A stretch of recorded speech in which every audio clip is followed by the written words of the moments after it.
കുട്ടികളുടെയും കൗമാരക്കാരുടെയും ആരോഗ്യകരമായ ഭക്ഷണശീലങ്ങൾ പ്രോത്സാഹിപ്പിക്കാൻ പുതിയ നയരേഖയുമായി ICMR.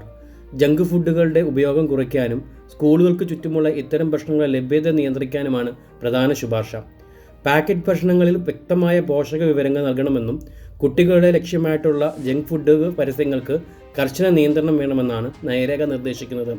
കുട്ടികളിലെ അമിതവണ്ണവും ജീവിതശൈലി രോഗങ്ങളും വർദ്ധിക്കുന്ന സാഹചര്യത്തിൽ ആരോഗ്യകരമായ ഭക്ഷണരീതി വളർത്തുക എന്നതാണ് ഈ നീക്കത്തിൻ്റെ പ്രധാന ലക്ഷ്യം. പഴങ്ങൾ, പച്ചക്കറി, ധാന്യങ്ങൾ, പ്രോട്ടീൻ അടങ്ങിയ ഭക്ഷണങ്ങൾ എന്നിവ കുട്ടികളുടെ ദൈനംദിന ഭക്ഷണത്തിൽ ഉൾപ്പെടുത്തണമെന്നും ICMR നിർദ്ദേശിക്കുന്നു.